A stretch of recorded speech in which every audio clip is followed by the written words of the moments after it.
ทักทายสบายดีท่านผู้ชมทุกท่านเนาะมื้อนี้อยู่กับซ่องน้องดีสาวลาวเนาะพี่น้องก็คือมื้อนี้แม่น้องดีก็คือสิลงสวรรค์เนาะพี่น้องก็คือสิไปเปลี่ยนดอกแขวหลังจากที่บ่ได้ไปเปลี่ยนมา2 เดือนแล้ว3 เดือนแล้วเนาะยันหมอให้มื้อนี้ก็เลยสิมาเดินทางเนาะพี่น้องแต่ว่าเดี๋ยวเฮามาเบิ่งภาพบรรยากาศที่เฮาสิเดินทางว่ามันสิเป็นจังไดเนาะพี่น้องตอนนี้แม่น้องดีสิให้เบิ่งผู้โดยสารหรือว่าลูกค้าของเพิ่นหลายเน้นแฮงน้องดีก็โชคดีที่สุดเนาะที่น้องดีได้นั่งมื้อนี้เนาะเบิ่งสงสารน้องๆนี่ว้าวอันนี้คือผู้โดยสารเน้นแฮงแทบสิบ่มีบ่อนนั่งเลยนี่เนาะสู้ๆกันไปมีรถคันน้อยเนาะนำมาเบิ่งว่านี่เบิ่งนี่เด้อนี่ถึงกับยืนเอาพ่อแม่พี่น้องเนาะบ่มีบ่อนนั่งแล้วเนาะอันนี้ก็คือมันเป็นเรื่องปกติเลยอยู่บ้านเฮาบ่มีรถเนาะเขาเจ้าก็สิอัดแบบนี้เลยแต่ว่าบ่ฮู้ว่าอยู่ฝั่งอื่นมันเขาเจ้าเฮ็ดจังไดเนาะเป็นจังไดแต่ว่าอยู่บ้านเฮาก็จะประมาณนี้แหละบ่มีก็อัดเอามันจำเป็นก็คือช่วงนี้แม่น้องๆได้พักสงกรานต์เรียนสงกรานต์เนาะพักเรียนก็คือน้องๆก็ได้กลับไปเรียนก็เลยรถก็จะแน่นแน่นะพ่อแม่พี่น้องเอาไว้เครื่องแล้วนี่โอ้เพิ่นยังหับอีกเด้อพุ่นมาที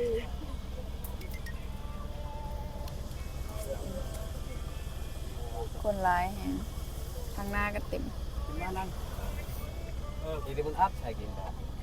ได้ยืนไปนี่เราไปกินน้ำมันมาดีทอดอนันต์ค่ะมีคนลงดอกไม่อยากดอกพีนทาน2-3คนยืนเอาค่าแข่งตอนนี้ฮอตตอนนี้แม่เพิ่นก็ฮับคนอีกเนาะพ่อพี่น้องนี่หลังจากที่คนก็เต็มตอนนี้นี่แล้วลังก็บ่มีบ่อนนั่งแล้วเนาะผู้โดยสารมื้อนี้เป็นแน่นแฮงนี่ก็คือน้องๆเขาเจ้ากลับไปเรียนนะพ่อพี่น้องยืนเอาน้ำฮอนมึงพีนกัน2 คน3 คนคนหลายแฮงตึงแฮงแต่เพิ่นก็ยังหับอยู่เนาะหับเรื่อยๆนำทางใครบ่ได้นั่งก็ยืนเอาน้องดีโชคดีได้นั่งเนาะ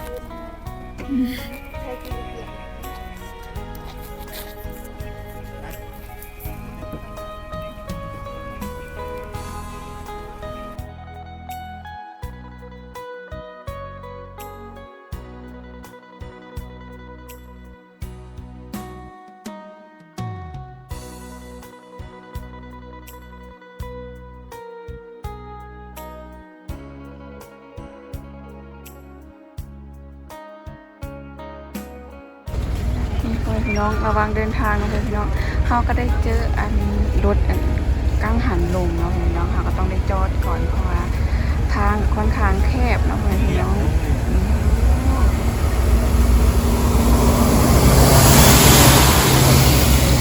ยังไงแฮงอันนี้คือกังหันลมดาวสีเด็กแล้วน้องเนาะพี่น้องเป็นไงแฮงยังบูบิดเลยยังอีกคันหนึ่งข้างหน้าคนนักเรียนก็คือติดมือนี้โดยสารของเพื่อนนะลูกค้าของเพื่อนกันแน่นเลยมือนี้ผู้ยืนก็ยืนผู้นั่งก็นั่งผู้ได้นั่งผู้ได้ยืนนะพี่น้องก็คือเมื่อกี้นี่หันตอนข้างหน้านี่ก็เต็มคนเพื่อนจะลงไปทาอยู่ลุง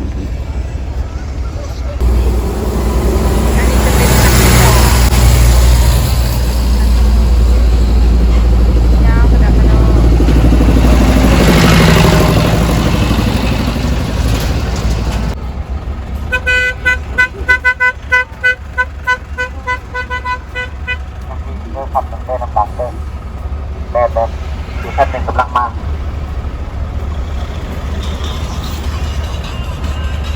ก็จะประมาณนี้ลูกค้าเนาะลูกค้าเพิ่นจะอัดเงินเสียวหายใจบ่ออกบ่มีแอร์บ่มีเนาะแต่คนก็หลายเดี๋ยวเฮามาพ้อกันทุกคนเนาะเดี๋ยวน้องดีขอยิบนอนก่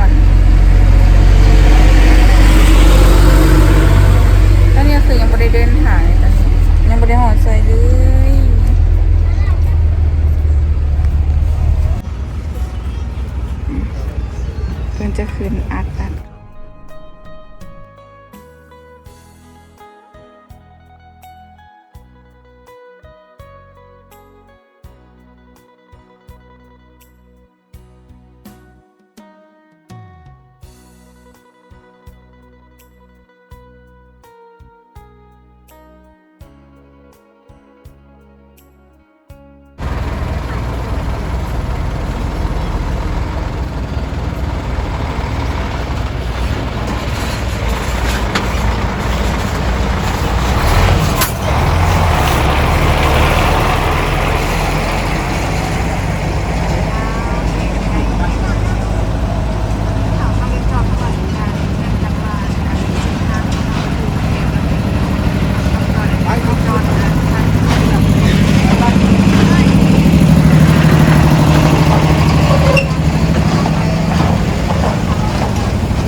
โอเคทุกคนตอนนี้แม่น้องดีก็ได้หอดสวรรณเขตแล้วเนาะเพื่อนพี่น้อง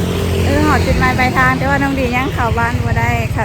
อันจุดใดหันยังบ่ได้มาแต่การเถื่อน้องดีก็เลยแวะมาซื้อขนมซื้อน้ำแล้วจะซื้อแค่ FC เนาะเดี๋ยวน้องดี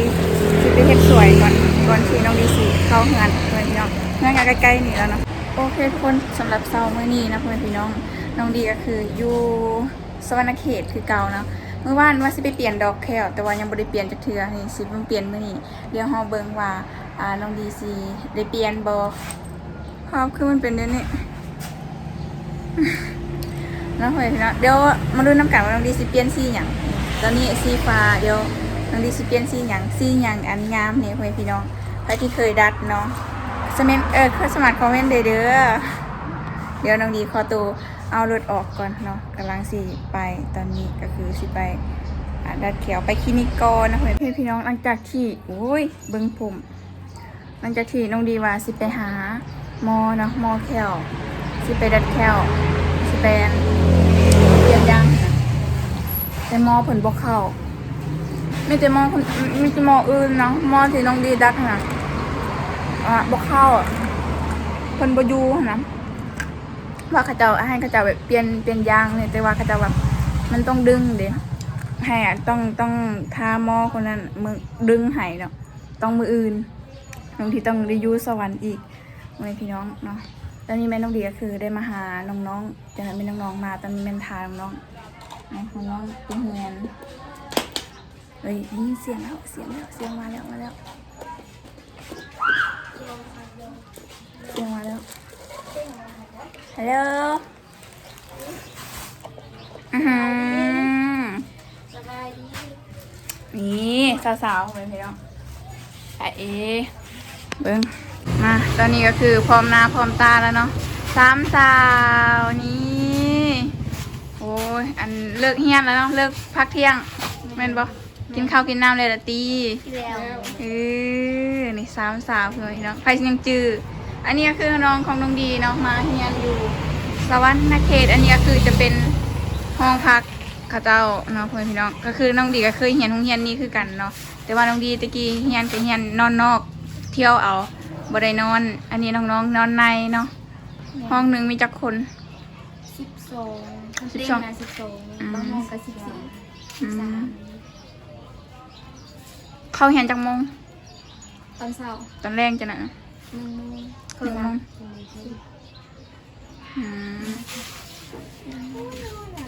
ฮันเด็กพ่อแม่พี่น้องอันนี้ก็คือน้องๆได้กินข้าวกินน้ำแล้วเรียบร้อยข้าเจ้าหรือยังเนาะมื้อนี้ได้ยังกินมื้อนี้ฮะ แกงหมูไอ้ไส้มักอื่นแกงนั่น อืม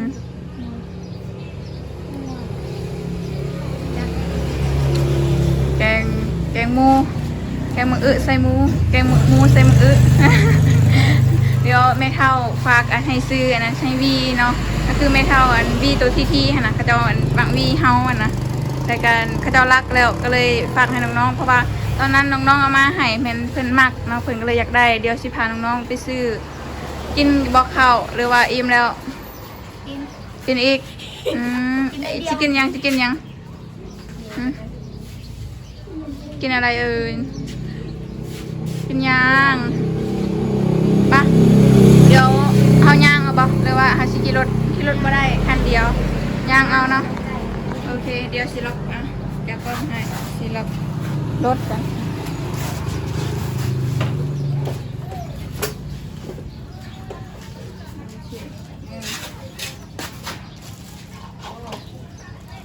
หาหมอแควหมอแควก็ยังบ่มามืออื่นจังสิไปอีกหอบหนึ่งน้องยาบ่ได้แต่ก็ว่าสิมืออื่นทางแล้ว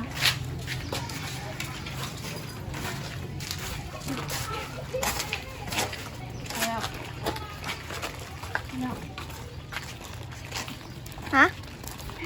นี่ตอนนี้แม่น้องดีก็คือพาน้องๆมากินย่าง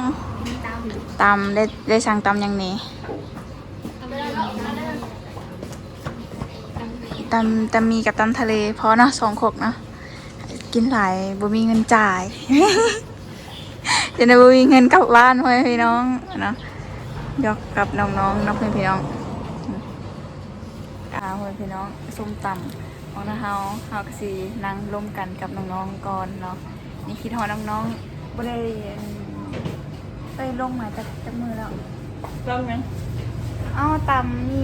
กับตำอันทะเลอันกุ้งกับอันกุ้งปลาหมึกปนกันครบมั้ย30เลยโดยจะทำนี่เนาะ โดยนี่เนาะตอนนี้แม่เฮาก็ได้สั่งเสร็จเป็นทีเรียบร้อยแล้วทาก่อนเนาะว่าเฮาสิกินเบิดบ่ล่ะโอ้พอสาวจัก โอเคเดี๋ยวยังอีกจักเดือนจังสิได้พักเรียนบัดนี้ ประมาณ3 อาทิตย์ ยัง3 อาทิตย์พักเรียนแล้วบัดนี้โอ้สิได้มื้อบ้านนี่บัดนี้โอ้สิได้มื้อผิดกันอีกพ่อแม่พี่น้องเอ้ยเนาะอยู่นำบ่ได้อยู่นำกันคิดฮอดกันแต่ว่าเวลาอยู่นำกันผิดกันตีกันทุกมื้อถ้าเฮา ก็ปกติเนาะเป็นเรื่องปกติเนาะพี่น้องก็คือเฮาอยู่หลายคนเฮาเป็นพี่น้องก็แบบนี้แหละอยู่นำกันให้ผิดกันบ่ได้อยู่นำกันก็คือคิดฮอดกันพ่อแม่พี่น้องเนาะนี่แหละมื้ออื่นมื้อฮื้อก็สิได้เมื่อพร้อมกันบ่ ยังสิเฮียนอยู่เนาะเมื่อบ่ได้เอ้ยฮ้อนก็ยังสิเมื่อเฮ็ดเวียกก่อนมีนัดทายงานส้มตำเฮามาฮอดแล้วเสร็จเป็นทีเรียบร้อยเนาะพี่น้องก็คือได้ครก1แล้วนี่สิให้น้องๆเตรียมกินมาเริ่มกินข้าวเป็นไงรสชาติแซ่บบ่นี่ให้ร้อยแซ่บบ่โอ้ยสวนเอาแต่นั่นเนาะข้าวโพดอะไรอย่างก็มักกะสลีเนาะจงให้เด้อหยอกมากินมาเด้อนี่มาเด้อกินตำน้ำกันพ่อแม่พี่น้องรสชาติอันนี้ก็คืออาหารประจำจุนีบ่จักแม่นบ่บ่ค่อยได้กินอันเดือนหนึงกินจักเทื่อได้มากินจักเทื่อแล้วเอาตั้งแต่ปีนี้สำหรับปีนี้ได้มากินจักเทื่อแล้วได้2 เทื่อ 2,000 เทื่อ 3 เทื่อกับเทื่อนี่เห็นบ่โอ้ยมีน้ำก็มีนี่มาตักน้ำคนละแก้วตักก่อนจอยเสิร์ฟน้ำ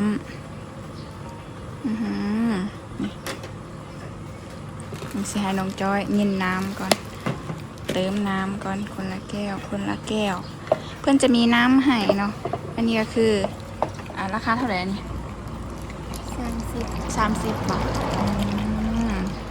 โคก1 30,000 กีบเนาะพี่น้องกา50 บาทโคก1 50 บาทนี่ได้ลายเติบอีกว้าวพออันนี้เติมใส่อันนี้ก็ได้แกะให้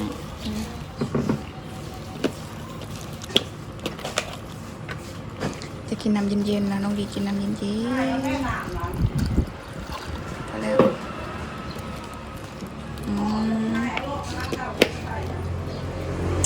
มาพ่อแม่พี่น้องเดี๋ยวเราก็สิมากินน้ำกันพ่อแม่พี่น้องเนาะ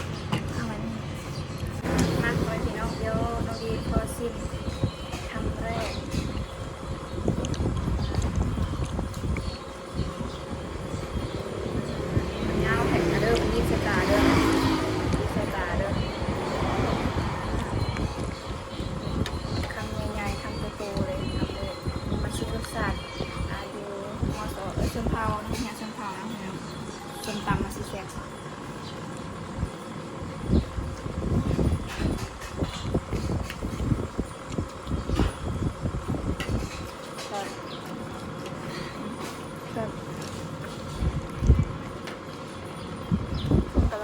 รู้ออกมาเนาะ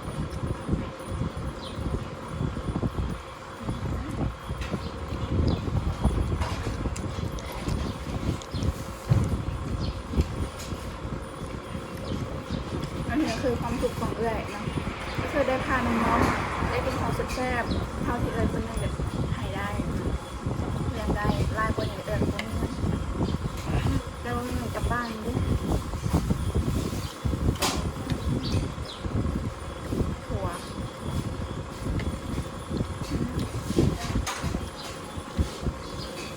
มันใส่ปลาหมึกอันเดียวมันมีแม่พักกระหล่ำเขียวปลาหมึก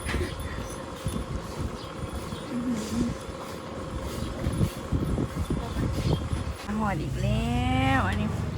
โคกที่สองพ่อแม่พี่น้องเบิ้งซีซันเป็นตะแสบแท้อันนี้โคกสุดท้ายตำยังก็อันนี้ก็คือตำทะเลเนาะไปกินแซ่บๆมื้อนี้เต็มที่เลยเด้อมื้อนี้เด้อมื้ออื่นก็บ่ได้กินแล้วมื้ออื่นนะเนาะ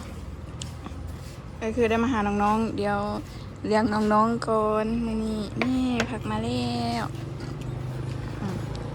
ให้น้องกินก่อนมากินเดี๋ยวน้องดีก็สิกินน่ะนี่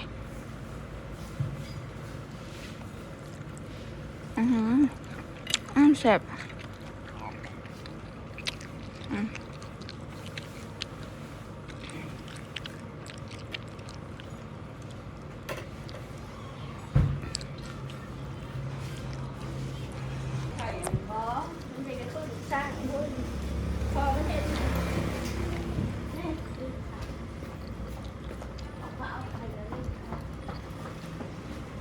เอาบรรยากาศเนาะตอนกินส้มตำให้เบิ่งเราเลยพี่น้องก็จะประมาณนี้แซ่บปะรสชาติเป็นยังไงจอยรสชาติเป็นยังไงการรสชาติเป็นยังไงแบบรสชาติของมันฮะความนัวหวานเค็มหรือจังไดอ่ะ หวาน เอาฮะอันทะเลนี่ตามทะเลก็สดๆนะสดอยู่ได้ประมาณนี้มันโบได้มีกลิ่นโบได้มีข้าวอย่างนั้น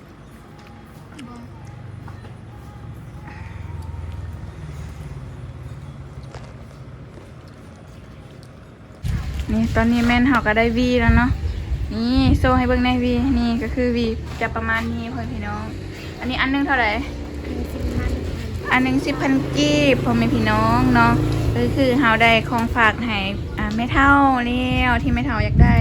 เป็นจังไดกินตำกินแซ่บบ่ แซ่บ กินเบิดอยู่บ่ล่ะ เบิด อิ่มบ่ อิ่ม อิ่มเกือบกินบ่เบิดเนาะอันตำมีเกือบกินบ่เบิดพอดีอิ่มเนาะเดี๋ยวมื้อหน้าเจอกันใหม่ตั้งใจเรียนสิฮอดโมงเข้าเรียนนะติยังบ่สิเมื่อคือกันสิเมื่อเข้าเฮือนป่ะเอ้ยมาวีลืมนี่วีของพี่น้องนี่วีของทหา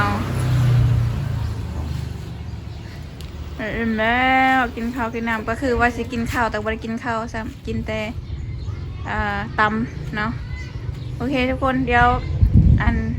ฝาก FC เนี่ยไปกันเด้อไปสิเมื่อเฮียนกันเด้อกลับไปเฮียนกันเด้อเอาไหม กับไปเฮียนกันเด้อ บ๊ายบายเห็นไหมนี่น้องๆไปเฮียนก่อนเนาะโอเคทุกคนตอนนี้แม่น้องเดียคือหอดเฮือนแล้วเนาะพี่น้องก็คือได้ทายอยู่นอกจ้าเข้าเฮือนบ่ได้เพราะความโง่ของตัวเองนี่แหละ กระแจไว้อยู่นอกไปเอากระแจตัวเขาบ่ใส่ตัวกระแจก็ตัวใส่บ่ได้เอาแล้วก็ล็อกประตูแต่เข้าบ่ได้ทายอยู่นอกก็บ่ฮู้ว่าเฮาสิได้เข้าบ่เบิ่งตอนแรงสิมีวิธีเข้าบ่หรือว่าจังใดเนาะแบตก็สิเบิดบัดนี้ความสุขหายบ่ไปพี่น้องนี่นั่งโง่ๆไปอยู่นี่แหละ